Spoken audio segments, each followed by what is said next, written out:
प्रिय विद्यार्थियों, नमस्कार।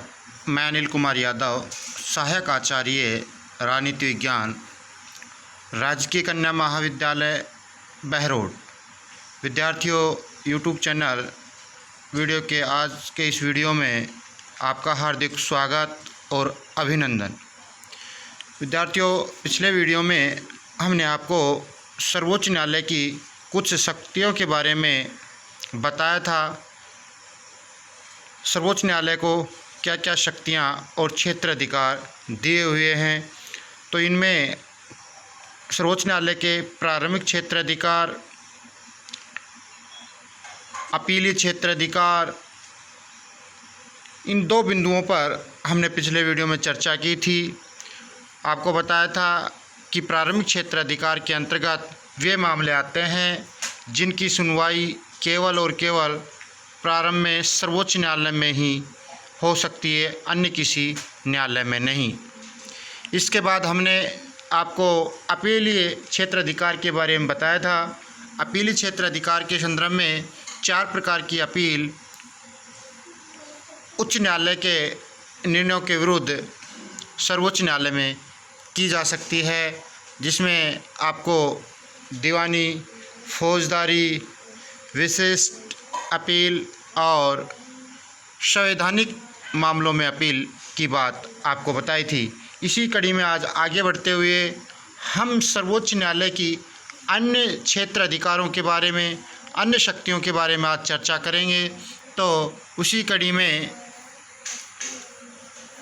अगली जो शक्ति या क्षेत्र अधिकार है सर्वोच्च न्यायालय का, वह है सलाहकारी क्षेत्र अधिकार। सलाहकारी क्षेत्र अधिकार से आज से परामर्शकारी शक्ति यानी सलाह देना। विद्यार्थियों, भारतीय सर्वोच्च न्यायालय का यह एक ऐसा क्षेत्र अधिकार है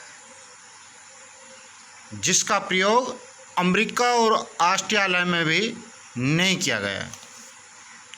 देखो, भारतीय सर्वोच्च न्यायालय के क्षेत्र अधिकार के बारे में एक विशेषता देखिए कि जो शक्ति या क्षेत्र अधिकार भारत के सर्वोच्च न्यायालय को है, इसका प्रयोग अमेरिका और ऑस्ट्रेलिया में भी नहीं किया जाता। यह क्षेत्र अधिकार सार्वजनिक महत्व के प्रश्नों पर परामर्श या सम्मति देने से संबंधित है। जब कोई ऐसा महत्वपूर्ण प्रश्न आ जाए तो उस स्थिति में सर्वोच्च न्यायालय परामर्श या सम्मति देने से संबंधित है। जब कभी राष्ट्रपति को ऐसा प्रतीत हो कि कानून या तथ्य संबंधी कोई ऐसा महत्वपूर्ण प्रश्न उठ खड़ा है या उठने वाला है, तो उस प्रश्न या विषय को सम्मति के लिए सर्वोच्च न्यायालय को राष्ट्रपति के द्वारा भेजा जा सकता है। इसको पुनः अपन देखें कि किस तरीके से राष्ट्रपति किन मामलों में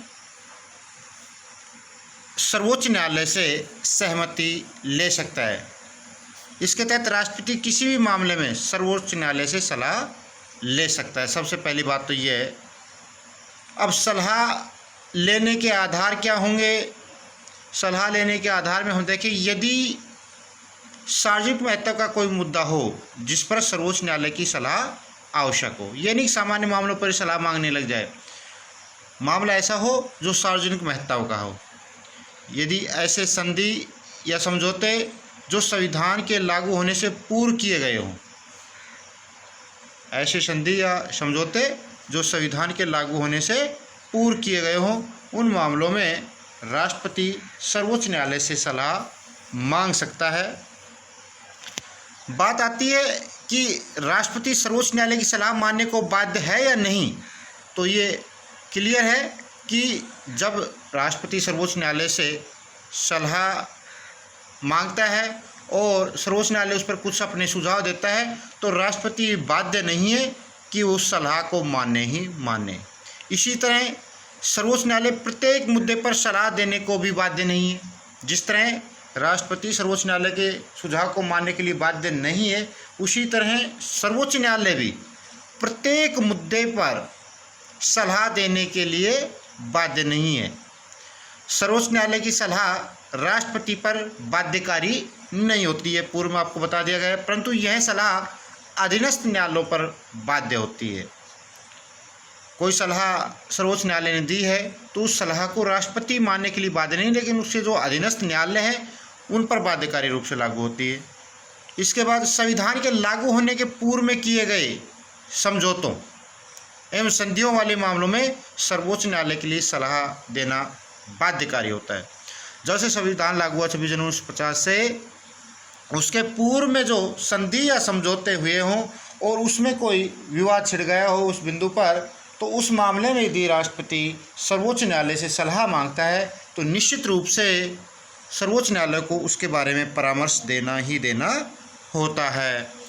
लेकिन बाद के मामलों में कोई प्रश्न पे सलाह ले तो ज़रूरी नहीं कि सर्वोच्च न्यायालय अपना सुझाव दे या ना भी दे, परंतु सरकार के लिए सलाह को मानना बाध्यकारी नहीं होता। तो ये स्पष्ट है कि राष्ट्रपति किसी महत्वपूर्ण मुद्दे पर सलाह मांग सकता है। सर्वोच्च न्यायालय सभी मुद्दों पर सलाह देने के लिए बाध्य नहीं है, परंतु यदि सलाह या सुझाव देता भी है तो राष्ट्रपति उस सलाह या सुझाव को मानने के लिए बाध्य नहीं है। कई बार ऐसे मुद्दे आए हैं जिन पर राष्ट्रपति ने सर्वोच्च न्यायालय से परामर्श मांगा। जैसे अगस्त 1991 में कावेरी जल विवाद पंचायत के तमिलनाडु के अंतरिम राहत पहुंचाने वाले अंतरिम आदेश और उसको निरस्त करने वाले कर्नाटक के अध्यादेश के प्रश्न पर राष्ट्रपति ने सर्वोच्च न्यायालय से राय मांगी थी। कावेरी जल विवाद के मामले में निर्णय देने के लिए एक तरीके से राष्ट्रपति ने सुझाव मांगा था सर्वोच्च न्यायालय से। इसी तरह कई बार ऐसे मुद्दे आए जिनके मामले में राष्ट्रपति ने सर्वोच्च न्यायालय से सलाह ली।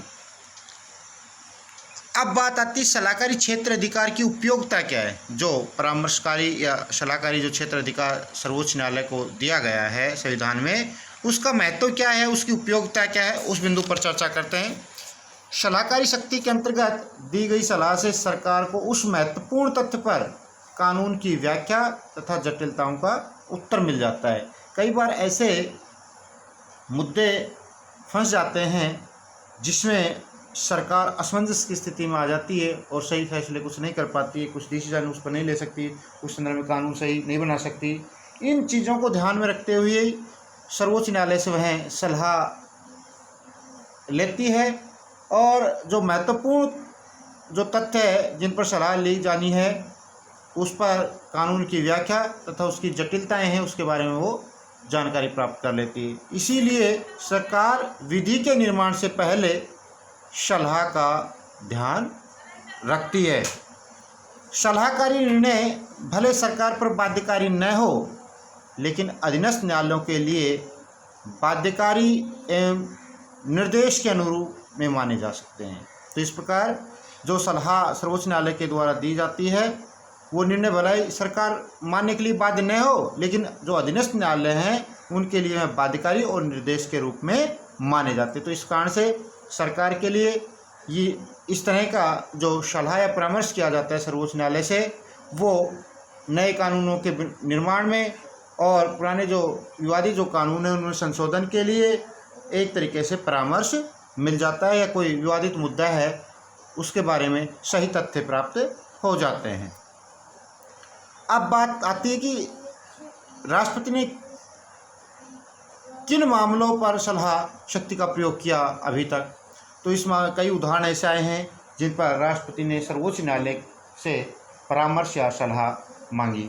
जैसे सबसे पहली बार दिल्ली केसेज लॉ अर्थात दिल्ली विधि अधिनियम के मामले में राष्ट्रपति ने सर्वोच्च न्यायालय से सलाह मांगी थी। मैंने पहले बताया था कि सर्वोच्च न्यायालय सलाह देने के लिए बाध्य नहीं है, लेकिन कुछ ऐसे मामले जो संविधान लागू होने से पूर्व के जो संधि या समझौते थे उन मामलों पर सलाह देने के लिए बाध्य है। इसके अलावा केरल शिक्षा विधेयक के मामले में सलाह मांगी, बेरूबाड़ी वाद के मामले में सलाह मांगी। इसी तरह आगे देखें तो केशवा सिंह वाद के मामले में सलाह मांगी गई थी सर्वोच्च न्यायालय से। राष्ट्रपति चुनाव 1974 के विवाद के संदर्भ में भी सर्वोच्च न्यायालय से सलाह मांगी गई थी।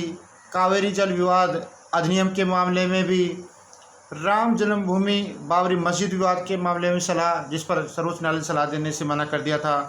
इसी तरह 2G स्पेक्ट्रम मामला 2012 विशेष न्यायपालिका अधिनियम 1978, गुजरात विधानसभा चुनाव 2002, जजेजवाद 1993, जम्मू एवं कश्मीर राज्य का पुनर्गठन अधिनियम 1982 आदि अनेक मुद्दे रहे जिनके मामले में राष्ट्रपति के द्वारा सर्वोच्च न्यायालय से सलाह मांगी थी।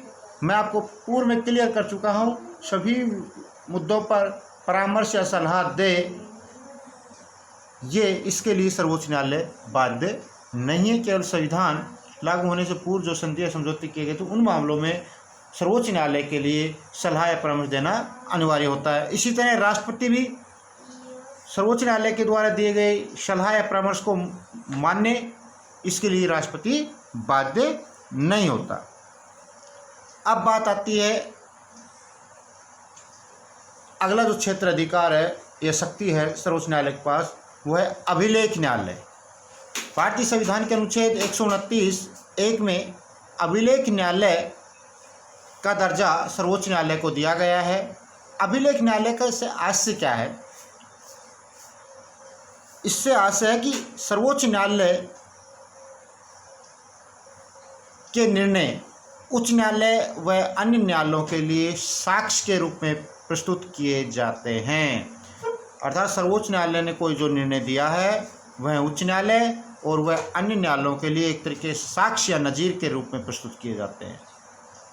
दूसरा, सर्वोच्च न्यायालय अपने अवमानना के मामले में दंड देने की शक्ति रखता है। तो यहाँ पर हम अभिलेख न्यायालय उस न्यायालय को कह सकते हैं जिसके जो निर्णय हैं वो सभी निचली अदालतों में एक साक्ष्य और एक नज़ीर और एक उदाहरण के रूप में माने जाएं। दूसरा, जो न्यायालय अपनी अवमानना के लिए दंड देने की शक्ति रखता है वो अभिलेख न्यायालय है, और यह दोनों ही प्रकार की शक्ति यहाँ सर्वोच्च न्यायालय रखता है। इसलिए सर्वोच्च न्यायालय को अभिलेख न्यायालय का दर्जा दिया गया है भारतीय संविधान के अनुच्छेद 129(1) में। अब पुनः एक बार इस पर चर्चा करते हैं। सर्वोच्च न्यायालय के अभिलेख सदैव साक्षी के रूप में स्वीकार किए जाएंगे और उन्हें किसी भी न्यायालय में प्रस्तुत किए जाने पर उनकी प्रामाणिकता का पर कोई संदेह नहीं किया जाएगा। इसी तरह इस न्यायालय द्वारा न्यायालय अवमानना के लिए दंड दे सकेगा। यदि कोई न्यायालय का तिरस्कार करता है या अपमान करता है या उसकी आज्ञा की उपेक्षा या अवज्ञा करता है तो न्यायालय को उसे दंडित करने का अधिकार है। तो यहाँ पर अवमानना के मामले में दंड, उसकी आज्ञा मानने से इनकार करता है या सर्वोच्च न्यायालय के निर्णयों की अवज्ञा करता है, उसके फैसलों की अवज्ञा करता है, उसका अपमान करता है, तो उस न्यायालय को यह शक्ति है कि वह उसे दंडित कर सके। तो इस कारण से सर्वोच्च न्यायालय को अभिलेख न्यायालय का दर्जा दिया गया है। अब इसी कड़ी में सर्वोच्च न्यायालय की अगली शक्ति के बारे में हम चर्चा करें तो वो है मौलिक अधिकारों का अभिरक्षक। बिल्कुल सही है, भारतीय संविधान में सर्वोच्च न्यायालय को मूल अधिकारों का रक्षक और संविधान का संरक्षक कहा गया है। भारत का सर्वोच्च न्यायालय नागरिकों के मौलिक अधिकारों का अभिरक्षक है। इसका उल्लेख अनुच्छेद 32(1) में संविधान द्वारा उसे विशेष रूप से मौलिक अधिकारों को लागू करने के लिए समुचित कार्रवाई करने के लिए उत्तरदायी ठहरा गया है। अनुच्छेद 32(1) में स्पष्ट कहा गया है कि उसे विशेष रूप से मौलिक अधिकारों को लागू करने के लिए और समुचित कार्रवाई करने के लिए उत्तरदायी ठहराया जाता है। और न्यायालय मौलिक अधिकारों की रक्षा के लिए 5 प्रकार के लेख जारी कर सकता है, 5 प्रकार के रिट जारी कर सकता है अनुच्छेद 32(1) के तहत। वो कौन कौन सी हैं? सबसे पहली बात आती है बंदी प्रत्यक्षीकरण, परमादेश, प्रतिषेध, अधिकार प्रक्षा, उत्प्रश्न के लेख जारी करना आदि। तो इसका विस्तृत चर्चा हम मूल अधिकारों वाले टॉपिक में कर चुके हैं। जो छठा जो मूल अधिकार था संवैधानिक उपचारों का अधिकार, जिसका उल्लेख अनुच्छेद 32 में किया गया था, उस अनुच्छेद 32(1) के तहत ही संवैधानिक उपचारों की व्यवस्था दी गई है, जिसमें 5 प्रकार के लेख सर्वोच्च न्यायालय के द्वारा जारी किए जा सकते हैं। तो एक तरीके से कहें सर्वोच्च न्यायालय मूल अधिकारों का रक्षक भी है। किसी व्यक्ति के मौलिक अधिकारों का यदि हनन होता है तो वह सर्वोच्च न्यायालय की शरण ले सकता है और जैसी परिस्थितियाँ होगी उसी तरह के लेख सर्वोच्च न्यायालय के द्वारा जारी कर दिए जाते हैं। इस प्रकार सर्वोच्च न्यायालय नागरिकों के मूल अधिकारों की रक्षा के लिए एक सजग प्रहरी के रूप में कार्य करता है। तो विद्यार्थियों, स्पष्ट हो गया होगा कि सर्वोच्च न्यायालय को मौलिक अधिकारों का रक्षक क्यों कहा जाता है।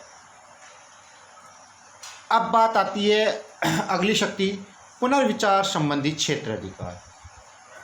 पुनर्विचार, दोबारा से विचार करना। सर्वोच्च न्यायालय किसी मामले में अपना निर्णय दे दिया और वादी को ये लगता है कि सर्वोच्च न्यायालय का यह निर्णय उचित नहीं है या उसके पक्ष में नहीं है या कानूनी दृष्टि से गलत है, उसके साथ अन्याय हो गया है, तो वह पुनर्विचार याचिका दायर कर सकता है। और भारतीय संविधान के अनुच्छेद 137 के अनुसार सर्वोच्च न्यायालय को यह अधिकार प्राप्त है कि वह स्वयं द्वारा दिए गए आदेश या निर्णय पर पुनर्विचार कर सके। यानी सर्वोच्च न्यायालय जिसने पूर्व में कोई निर्णय दे दिया है और सर्वोच्च न्यायालय को यह लगे कि उसने जो फैसला दिया था, जो निर्णय दिया था, उसमें कोई गुंजाइश रहेगी, उसमें कुछ गलती होगी, किसी के साथ अन्याय हो गया, तो उसमें आवश्यक परिवर्तन सर्वोच्च न्यायालय के द्वारा किया जा सकता है।